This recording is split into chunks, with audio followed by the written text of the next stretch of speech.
Korean peninsula पर हाल के developments ने सभी रीजनल एक्टर्स के लिए स्ट्रेटेजिक स्टेक को काफी बढ़ा दिया है। साल 2025 के एंड में नॉर्थ कोरियन स्टेट मीडिया ने कुछ इमेजेस रिलीज की, जिनमें कथित तौर पर लीडर किम जोंग उन एक बड़ी 8700 ton class nuclear propelled submarine के कंस्ट्रक्शन का इंस्पेक्शन करते हुए दिख रहे थे। सैटेलाइट इमेज जिसमें नॉर्थ कोरियन नेवल शिपयार्ड दिख रहा है और एक सबमरीन कंस्ट्रक्शन हॉल पर एरोस।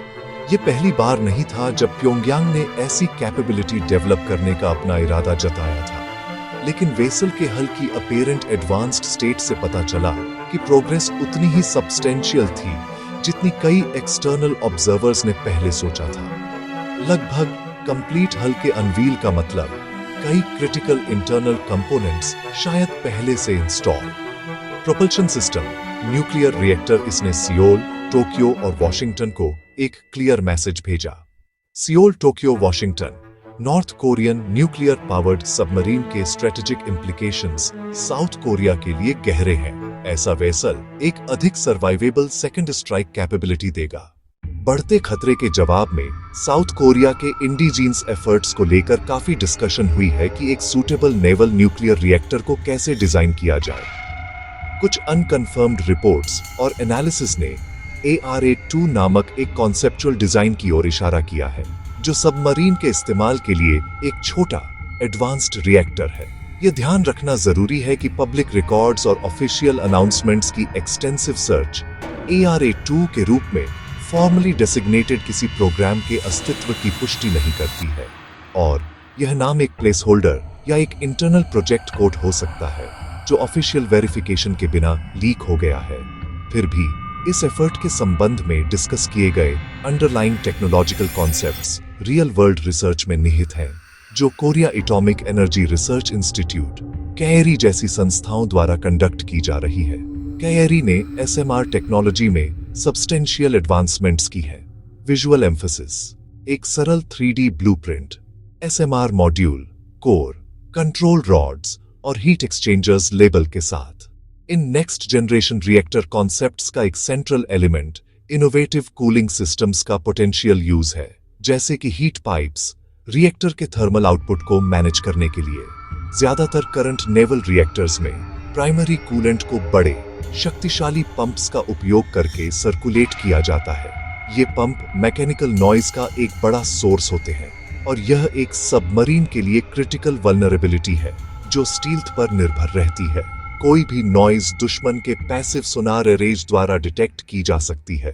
किसी भी नौसेना द्वारा पनडुब्बियों के लिए परमाणु प्रणोदन अपनाने का मूल कारण दो आपस में जुड़े कारकों पर निर्भर करता है: सहन शक्ति, एंड्योरेंस, और गति, स्पीड। एक पारंपरिक डीजल इलेक्ट्रिक पनडुब्बी मूल रूप से बैटरी से चलने वाला जहाज है। धीमी गति से अपनी बैटरी पर चलते समय यह असाधारण रूप से शांत होता है, जिससे यह विशिष्ट सीमित परिदृश्यों में एक दुर्जेय शिकारी बन जाता है। हालांकि इसकी ऊर्जा सीमित होती है। उच्च सामरिक गति पर इसकी बैटरी 1 घंटे में ही खत्म हो सकती है, जिससे इसे धीमा होना पड़ता है या रिचार्ज करने की शोरगुल वाली और कमजोर प्रक्रिया शुरू करनी पड़ती है। यह सीमा इसकी परिचालन सीमा और उस क्षेत्र को प्रभावित करती है जिस पर यह प्रभावी ढंग से गश्त कर सकता है, जिससे एक नौसेना कमांडर के लिए महत्वपूर्ण लॉजिस्टिकल और रणनीतिक बाधाएं पैदा होती हैं, जिसे लगातार उपस्थिति बनाए रखने की आवश्यकता होती है। इसके विपरीत एक परमाणु शक्ति से चलने वाली हमलावर पनडुब्बी इन बाधाओं से मुक्त होती है। इसका रिएक्टर बिजली की लगभग असीमित आपूर्ति प्रदान करता है, जिससे यह ईंधन भरने या सतह पर आए बिना हफ्तों या महीनों तक उच्च गति बनाए रख सकता है। यह क्षमता इसके परिचालन प्रोफाइल को मौलिक रूप से बदल देती है। एक SSN अपने गृह बंदरगाह से हजारों मील दूर एक दूरस्थ गश्त क्षेत्र तक उच्च गति से जा सकता है।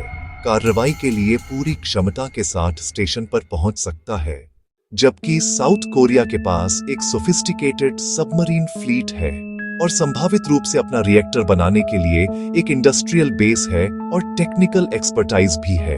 पर एक न्यूक्लियर फ्लीट केवल इंजीनियरिंग का मामला नहीं है, यह इंटरनेशनल पॉलिटिक्स है और सबसे क्रिटिकली US के साथ उसके गठबंधन से जुड़ा है। सेंट्रल इश्यू है न्यूक्लियर फ्यूल। 1974 के USRO के एग्रीमेंट ने सख्त लिमिटेशंस लगाए। इसने यूरेनियम एनरिचमेंट पर पाबंदी लगाई और खर्च किए गए फ्यूल की रीप्रोसेसिंग रोकी। इससे वॉशिंगटन को सियोल के सबमरीन इरादों पर वीटो का अधिकार मिला। यह बाधा 2025 के अंत में बदलती दिखी। समिट के बाद खबरें आईं कि यूएस समर्थन के लिए तैयार है। व्हाइट हाउस की फैक्ट शीट ने संकेत दिया यह प्रक्रिया सिविल यूरेनियम एनरिचमेंट और फ्यूल रिप्रोसेसिंग को जन्म दे सकती है। 2015 के अपडेट में 20% U-235 तक एनरिचमेंट की सहमति के प्रावधान थे। नॉर्थ कोरियन खतरों, south Korean technological advancement, American political willingness के कन्वर्जेंस ने ईस्ट एशिया में एक बड़े स्ट्रेटेजिक शिफ्ट के लिए कंडीशंस बना दी है। साउथ कोरिया एक न्यूक्लियर सबमरीन पावर बनने की कगार पर है।